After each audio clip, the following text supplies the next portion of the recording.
আজ এত কাজের ব্যস্ততা থাকার কারণে চারুলতার খবরটি নেওয়া হলো না। সোনা পাখিকেও দেখতে পাচ্ছি না। কোথায় গেছে সে?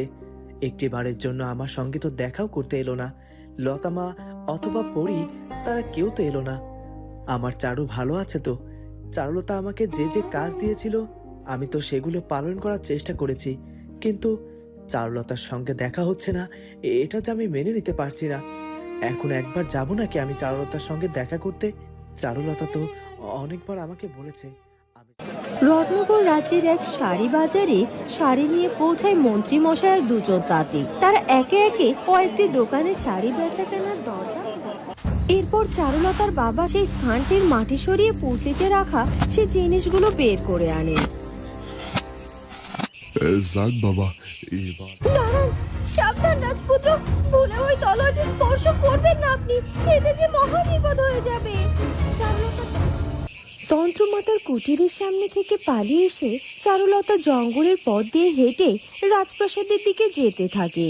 চারিদিকে অন্ধকার ঘনিয়ে আসছে। সেই সকালবেলায় পাঠিয়েছিলাম মার পরীকে রাজপ্রাসাদে। ওরা ওরা কেন এখনো ফিরলো না সেটা আমাকে রাজপ্রাসাদে গিয়েই জানতে হবে। আর তাছাড়া তন্ত্রমাতার মুখেও তো শুনতে পেলাম আমি, তারা নিশ্চয়ই রাজপুত্রের মহা বড় বিপদের আয়োজন সাজিয়েছে। তাই আমাকে এবার প্রাসাদে ফিরতেই হবে। রানীর হুকুম মেনে আমাকে আর বনবাসে দিন কাটালে চলবে না। কে জানে আমার রাজপুত্র এখন কেমন আছে? ইতিমধ্যে তার কোনো ক্ষতি হয়ে যায়নি তো? না, আমার রাজপুত্রের কোনো ক্ষতি হতে পারে না।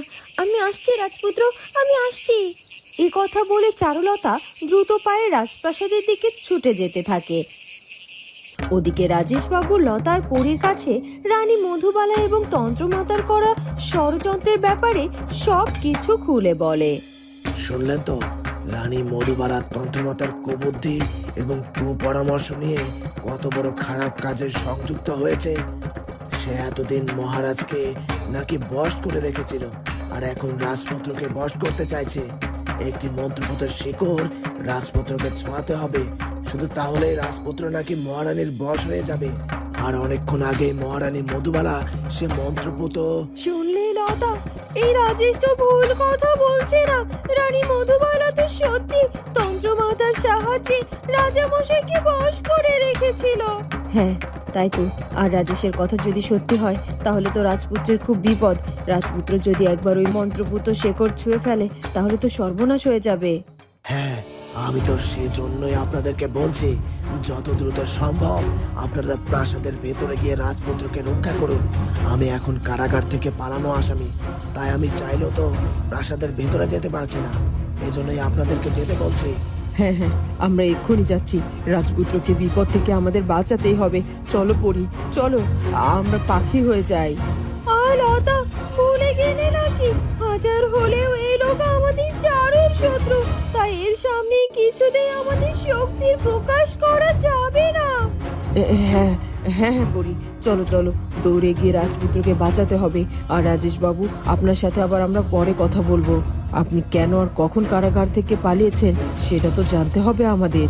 এ কথা বলে পরি আর লতা দ্রুত প্রাসাদের ভেতরে চলে যায়, আর রাজেশ সেখানেই দাঁড়িয়ে থাকে। সেই যে সেদিন চারুলতার জন্ম পরিচয়ের সেই মূল্যবান জিনিসগুলো আমি জঙ্গলের গহীনে রেখে এলাম, আর তো দেখতে যাওয়ার সুযোগ পেলাম না। সেগুলো ঠিক আছে কিনা কে জানে।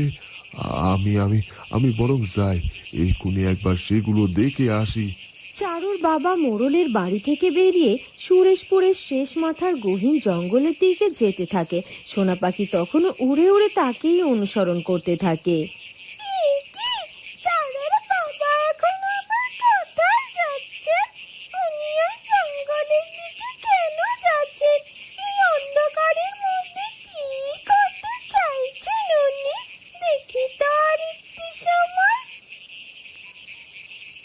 কিছুক্ষণের মধ্যেই চারুলতার বাবা জঙ্গলের সেই গহীন স্থানটিতে পৌঁছে যায়। এখানে কোথাও একটা পুঁতে রেখেছিলাম, আমি অন্ধকারে জায়গাটি তো সঠিকভাবে চিহ্নিত করতেও পারছি না। দিনের বেলায় আসলে বরং ভালো হতো, কিন্তু আবার আমার মনে হচ্ছিল দিনের বেলাটা আসাটা এখানে নিরাপদ নয়। আমি চাই না আমার পিছু পিছু এখানে কেউ অনুসরণ করে এসে চারুলতার জন্ম পরিচয়ের মূল্যবান দুটো জিনিস সম্পর্কে জেনে যাক। এই তো এই জায়গাটিতেই আমি রেখেছিলাম ওই জিনিস দুটো, মাটি খুঁড়ে একবার তুলে দেখবো নাকি। এসেছি যখন তাহলে জিনিসগুলো নিজের চোখে একবার দেখে মনটাকে নিশ্চিন্ত করেই যায় বরং। এরপর চারুলতার বাবা সেই স্থানটির মাটি সরিয়ে পুঁটলিতে রাখা সে জিনিসগুলো বের করে আনে। যাক বাবা, এবার মনটা একটু শান্তি পেল। এগুলো তাহলে ঠিকঠাকই আছে। এটাই তাহলে এই জিনিসগুলোর জন্য নিরাপদ স্থান। আমি এগুলো আবার এখানে এভাবে রেখে যাই বরং। চারুলতা তখন হেমরাজ্যের রাজপ্রাসাদের সামনে এসে পৌঁছায়। এসে গেছি আমি, রাজপ্রাসাদের কাছে এসে গেছি। আর কিছুক্ষণের মধ্যে আমি হয়তো প্রাসাদের ভেতরেও পৌঁছে যেতে পারবো। হে বিধাতা, তুমি ততক্ষণ আমার রাজপুত্রকে রক্ষা করো, সে যেন কোনোভাবে কোনো বিপদে না পড়ে। এ কথা বলেই চারুলতা প্রাসাদের ভেতরে প্রবেশ করে আর দূর থেকে রাজেশ চারুলতাকে দেখতে পায়। চারুলতা প্রাসাদে ফিরে এসেছে, তার মানে চারুলতাও কি কোনোভাবে জানতে পেরেছে রাজপুত্রের বিপদের ব্যাপারে? তাই হয়তো হবে, তা না হলে চারুলতা এভাবে ছুটতে ছুটতে কেন হঠাৎ চলে আসবে এখানে? এটাই বোধহয় সত্যিকারের ভালোবাসা। একজনকে বিপদে পড়লে অপরজন ঠিকই বুঝে যায়। 1000 মাইল দূরে থাকলেও চারুলতাও যতবার বিপদে পড়েছে, রাজপুত্র ঠিক ততবারই এভাবে ছুটে গিয়ে চারুলতাকে রক্ষা করতে। এই সব থেকেই চারুলতা আর রাজপুত্র অরুণের মধ্যকার এই অটুট ভালোবাসার প্রমাণ হয়। তার মানে আমি যে চারুলতাকে পছন্দ করে বিয়ে করতে চেয়েছিলাম, এটা শুধু আমার মোহ। আমি চারুলতাকে ভালোই বাসিনি কখনো। তাহলে কে আমার সত্যিকারের ভালোবাসা? রাজকন্যা জেসমিন? দাসী বিজলি, তুই আমায় কি খবর দিলি? আমায় তুই অনেক খুশি করে দিলি রে। আমার তো বড্ড খুশি খুশি লাগছে। রাজপুত্র আজ থেকে আমার বশ হয়ে যাবে। মহারাজকে বশে এনে যা যা করা অপূর্ণ ছিল, এবার রাজপুত্রকে দিয়ে সেগুলো সুদে আসলে মিটিয়ে নেব। হ্যাঁ পিসিমা, এবার রাজপুত্রকে দিয়ে চারুলতাকে একটা শিক্ষা দিতেই হবে। মহারাজকে বশে আনার সুবিধার্থে চারুলতাকে বনবাসে পাঠিয়েছি, আর রাজপুত্রকে বশে এনে চারুলতাকে এই হেমরাজ্য ছাড়া করব। আর তারপর একটা সময় আর সুযোগ মতো ওই চারুলতাকে আমি পৃথিবী থেকে সরিয়ে দেব। হ্যাঁ হ্যাঁ, দাঁড়ান রানীমা দাঁড়ান, আগে দেখে নি কি হয়। রাজপুত্র আদৌ সেই মন্ত্রপুত শিকড়টি ছোবে তো, নাকি আপনাদের এবারে পরিকল্পনাও ব্যর্থ হবে? আপনারা তো অনেক সময় পরিকল্পনা করে অনেক আগেই খুশি হয়ে বসে আছেন, কিন্তু পরবর্তীতে দেখা যায় শেষ মুহূর্ত গিয়ে সব কিছু বানচাল হয়ে যায়। এবার আবার তেমন কিছু হবে না তো? আহ দাসী, তোর দেখছি খুব সাহস হয়েছে। দেখছিস খুশি মনে একটু মন খুলে হাসছি, সেটাও তোর সহ্য হচ্ছে না তাই না রে? দিলি তো আমার মনটাকে খারাপ করে। তুমি রেগে যেও না পিসিমা, একটা কথা ভেবে দেখো, দাসী বিজলি কিন্তু খুব একটা ভুল কথা বলেনি। আমাদের সাথে বারবার যেটা ঘটে যায় সেটাই বলেছে ও। সত্যিই তো, আমারও কিন্তু এবার ভয় লাগছে। রাজপুত্র অরুণ যদি সেই মন্ত্রপুত শিকড়টি না ছুঁয়ে থাকে, তাহলে তো সে তোমার বশীভূত হবে না, তোমার কোনো পরিকল্পনা তাহলে কাজও করবে না। সবার আগে আমাদের এটা নিশ্চিত হতে হবে যে রাজপুত্র আদেও সেই শিকড়টি ছুঁয়েছে কিনা। ওই তো আমার তলোয়ারটি। এক্ষুনি ওটাকে সঙ্গে করে নিয়ে আমাকে যেতে হবে চারুলতার কাছে। চারুলতার বিপদ হোক, এমন কিছু হতে দেওয়া যাবে না। একবার গিয়ে ওকে একটু পাহারা দিয়ে আসি, যেন কেউ রাতের আধারে আমার চারুর কোনো ক্ষতি করতে না পারে। আর শত্রুপক্ষ কেউ জানান দিতে হবে চারুলতা বনবাসে থাকলেও সে একা নয়, তার পাশে সবসময় রাজপুত্র অরুণ ছায়ার মতো আছে। এই কথা বলেই রাজপুত্র অরুণ তার কক্ষের টেবিলের উপর রাখা তলোয়ারটির দিকে এগিয়ে যেতে থাকে। তখনই সেখানে পাখি হয়ে উড়ে আসে লতা আর পরি। সেই সাথে সাথে চারুলতা তখন রাজপুত্রের কক্ষেও প্রবেশ করে। ওই দেখো লতা, রাজপুত্র ওই টেবিলে রাখা, সেখানে আমি একটি শিকড়ও দেখতে পাচ্ছি। মনে হচ্ছে এটাই সেই মন্ত্রপুত শিকড়। হ্যাঁ হ্যাঁ পরি, তুমি ঠিকই বলেছ। রানী ইচ্ছে করে এটাকে তলোয়ারের উপর রেখে গেছে, যেন রাজপুত্র ভুলবশত তলোয়ারটি ধরতে গিয়ে এই শিকড়টির সঙ্গে স্পর্শ করে ফেলে। রাজপুত্র ওই শিকড়টি স্পর্শ করার আগে আমাদেরকে তাকে ফেরাতে হবে। হ্যাঁ হ্যাঁ লতা, শিগগিরই চলো, রূপে এসে রাজপুত্রকে সবটা বলি। আর ওই দেখো, চারুলতাও এসেছে। চারুলতা হঠাৎ এখানে কেন এসেছে বলো তো? চারুলতা হয়তো রাজপুত্রের বিপদের আঁচ পেয়েছে। আমারও সেটাই মনে হচ্ছে, কিন্তু এখন এসব চিন্তা ভাবনা বাদ দিয়ে আগে রাজপুত্রকে ফেরাতে হবে। এরপর লতার পরে মানুষ রূপে ফিরে আসে। ওদিকে রাজপুত্র তখনই হাত বাড়িয়ে তলোয়ারটি স্পর্শ করতে যায়। ঠিক তার আগে চারুলতা রাজপুত্রকে পেছন থেকে ডেকে ওঠে। দাঁড়ান, সাবধান রাজপুত্র, ভুলে ওই তলোয়ারটি স্পর্শ করবেন না আপনি, এতে যে মহা বিপদ হয়ে যাবে। চারুলতার ডাক শুনে রাজপুত্র তলোয়ারটি স্পর্শ করার আগে হাত সরিয়ে নেয়, আর পেছন ফিরে চারুলতাকে দেখতে পায় সে, সাথে পরি আর লতাকেও। চারুর বাবা এসব কি বলছে? এই মাটির ভেতর থেকে পুটলিটা টেনে বের করলো, আর তারপর থেকে একা একা বিড়বিড় করছে চারুলতার জন্ম পরিচয় চিহ্ন। মানে তার মানে কি চারুলতা আমাকে এসবের কথাই বলেছিল? তার মানে সত্যি চারুলতার পালিত বাবার কাছে চারুলতার জন্ম পরিচয়ের কোনো চিহ্ন সত্যি রয়েছে।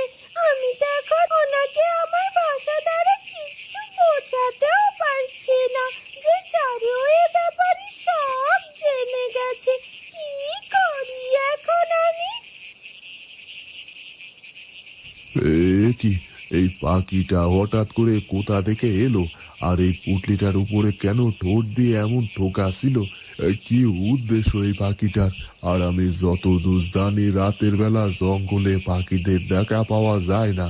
এই সময় তারা নিজেদের বাসায় ঘুমিয়ে তলিয়ে থাকে। তবে এত রাতে কেন এই পাখিটি এখানে এলো? পাখিটিকে তো আমি আজ দিনের বেলাতেও দেখেছিলাম।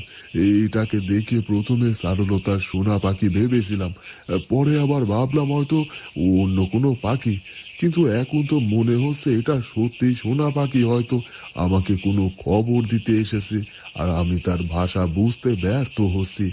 কি বলতে চাইছে কি এই পাখিটি আমায়, আর কি বোঝাতেই বা চাইছে? আর চারুলতার আবার কোনো বিপদ হয়েছে নাকি? কি হয়েছে চারু? তোমরা সকলেই হঠাৎ করে এখানে চলে এলে কেন? আমি তো এক্ষুনি তোমার কাছে যাচ্ছিলাম, আর তোমাদেরকে দেখে খুব চিন্তিত মনে হচ্ছে। কি হয়েছে বলো তো? বলবো রাজপুত্র, বলবো আপনাকে, আমি সবকিছু খুলে বলবো। কিন্তু এখন আপনাকে ঠিক যেমন যেমন করতে বলছে তেমন তেমন কাজ করবেন। রানী মধুবালা, রাজকন্যা জেসমিন, তাদের কাজ দাসী এক্ষুনি আপনার কক্ষের দিকে আসতে পারেন আপনার উপরে নজর রাখার জন্য। তার কাজ হাসিল হলো কিনা এটা পর্যবেক্ষণ করার জন্য। আর তাদেরকে এটাই বোঝাতে হবে যে তারা যেমনটা চেয়েছে ঠিক তেমনটাই হয়েছে। লতামা, পড়ি, এক্ষুনি চলো তোমরা, আমরা কোনো একটা আড়ালে লুকিয়ে পড়ি। মীরার বাবা তো এখনো বাড়িতে ফিরলো না, কোথায় যে গেল কে জানে। না বলে কই আবার চারুলতার সঙ্গে দেখা করতে হেমরাজে চলে গেল না তো? কে জানে, এই লোকটাকে নিয়ে আমার এক দণ্ড কোনো বিশেষ নেই।